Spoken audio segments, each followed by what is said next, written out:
Usually when you look at a towering skyscraper, there's this expectation of visible permanence. You see the gleaming glass, the steel beams, the sheer scale of it against the skyline, and you don't really question its stability, right?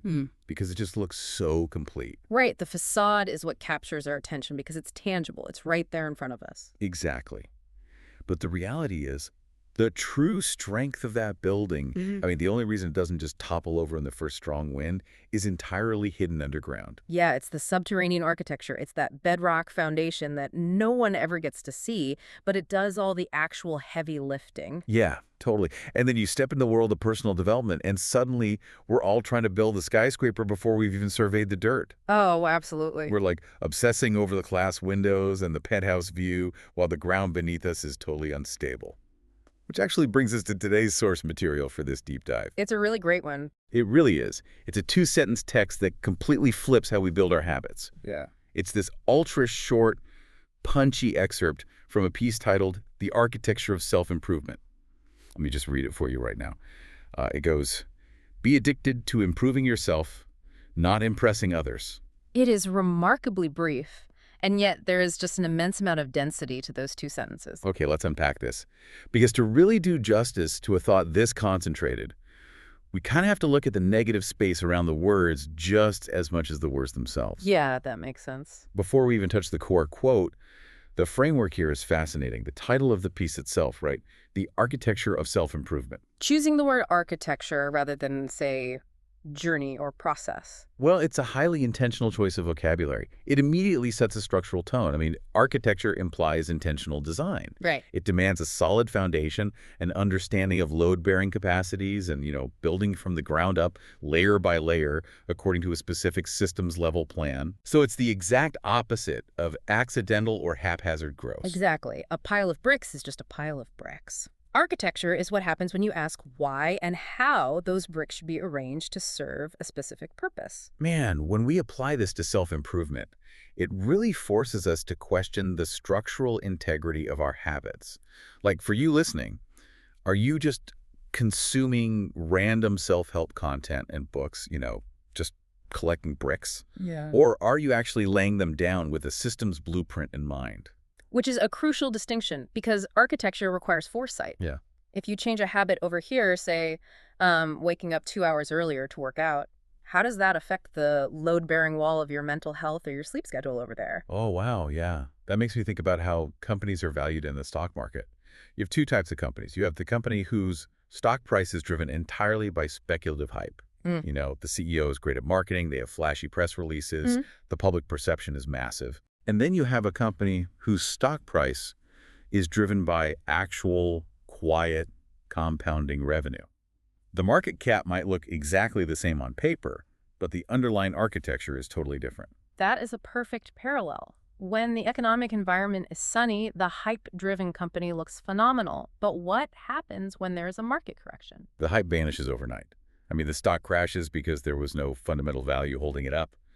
But the company built on actual revenue. They survive the crash. They might take a hit, but their foundation holds. Yeah, they have the structure for it. Exactly.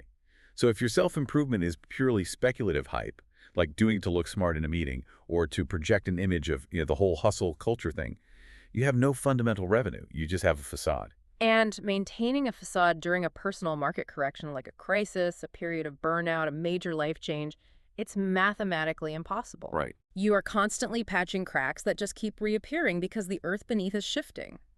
True architecture in your personal growth means you aren't worried about the external paint peeling because you know the foundation is sunk deep into bedrock. Wait, let me challenge this structural metaphor for a second. Sure.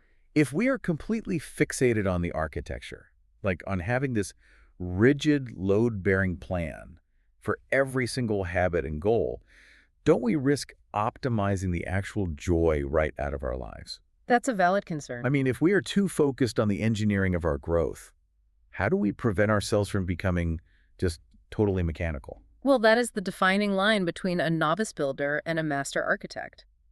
A master architect doesn't design a building to be a rigid monument to their own cleverness. Okay. They design spaces meant to adapt to the flow of human life. They account for the sunlight changing throughout the year or, the way a family actually moves through a kitchen. Ah, I see. If your self-improvement architecture is so rigid that it breaks when you miss one single day of journaling, or it doesn't allow for organic curiosity, then it's just a poorly designed system.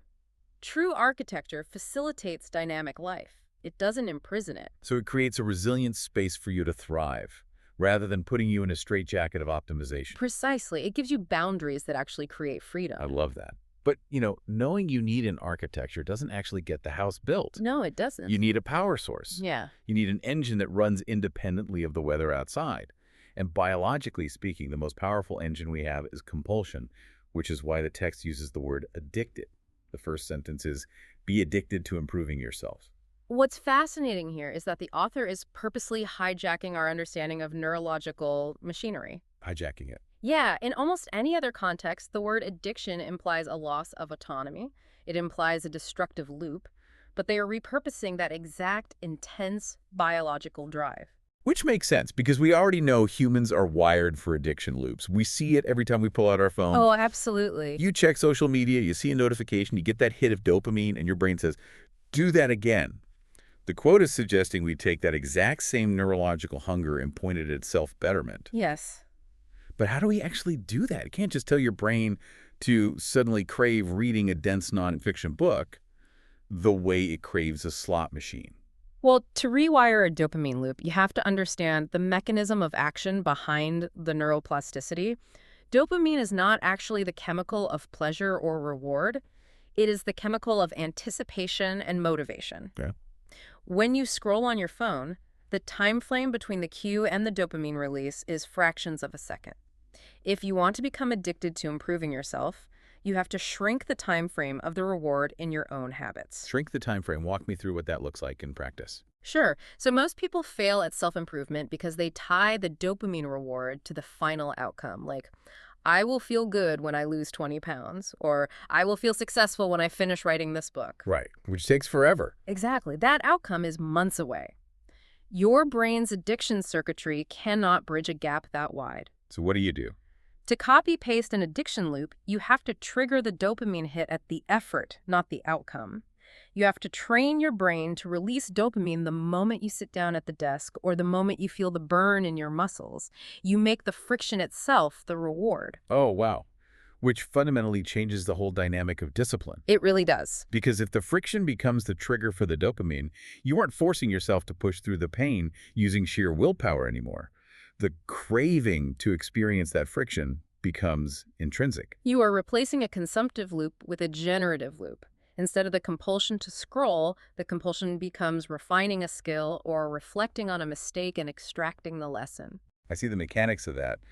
But doesn't this introduce a psychological trap? How so? Well, if I am literally addicted to improving myself, doesn't that inherently mean my current self is never enough? Like if I'm obsessively hungry for the next upgrade to my personality or my skill set, I'm basically operating from a baseline of perpetual inadequacy. Right. So where do we draw the line? Mm-hmm. How do we balance this extreme dedication with self-acceptance? Does being addicted to improving yourself mean you're never allowed to just be happy with who you are right now? That is a paradox that catches so many high achievers. Right. If the drive to improve is rooted in a deficit mindset, meaning if you are running away from the monster of feeling inadequate, then the addiction will eventually become toxic and you will burn out. Yeah, that sounds exhausting. It is. Your nervous system simply can't sustain a constant state of threat. So how do you flip it from a deficit mindset to something sustainable? By recognizing the difference between running from a monster and running toward a sunrise. Oh, I like that. When your drive is rooted in profound curiosity and respect for your own potential, running toward the sunrise, the growth feels like a celebration of what you currently are. It's a mastery mindset. You can accept yourself completely in this exact moment while simultaneously being intensely curious about your future capacities. It's the difference between fixing something that's broken and exploring the limits of a high-performance engine. You aren't tuning the engine because you hate the car. You're tuning it because you're fascinated by how fast it can truly go. Exactly. And that internal fascination is the only fuel that burns clean. which actually leads us directly into the massive vulnerability of using any other type of fuel. Right. If this intense addictive energy is pointed outward instead of inward, the entire architectural structure collapses. Which brings us to the second half of the quote.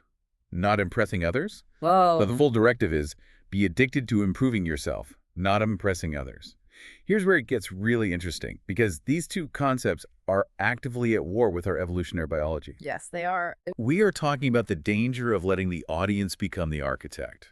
Like going to the gym just to take a mirror selfie for the internet versus going to the gym to actually build strength for your own health. The physical action looks exactly the same, but the internal architecture driving it is entirely different. If we connect this to the bigger picture, to understand why the audience is such a dangerous architect, we have to look at the evolutionary psychology of audience capture. Why do we care so deeply about impressing others? It's not just vanity. No, it's survival. Exactly. 10,000 years ago, if you didn't impress the tribe, if the group didn't find you valuable or acceptable, you were exiled. And exile meant death. Yeah, you wouldn't last long alone. Not at all. Our nervous systems are literally wired to view social disapproval as a lethal threat. So when we post a fitness update online or drop a smart comment in a meeting and we wait for that validation, we are feeding a deeply primal survival circuit. Wow. So when the text says, not impressing others, it's not just handing out a cute piece of Stoic philosophy. It's demanding that we logically override a 10,000-year-old biological survival instinct. We have to actively fight the urge to seek tribal approval. We do. Because while that instinct kept us alive in a tribe of 50 people, it is profoundly destructive in the modern world. Relying on external validation means you are building your personal architecture on a volatile, shifting metric. Because you can't control it. Exactly. Human opinion changes based on cultural trends, algorithmic shifts, and subjective biases. You are handing the blueprints of your life over to a committee of strangers. And it is a mathematical impossibility to impress everyone on that committee. Like the saying goes, you could be the ripest, juiciest peach in the world, and there is always going to be someone who just hates peaches. And if your self-worth and motivation, your architecture, is built on the foundation of what the peach haters or even the peach lovers think, your foundation is resting on shifting sand, because you cannot control what others think. So if the applause stops, or if the audience simply gets distracted by something else, your entire structure crumbles, because the load-bearing pillar of your motivation was an illusion. Which brings us right back to the company with this speculative hype. You built the company for the investors. And what happens when the investors look at a different sector?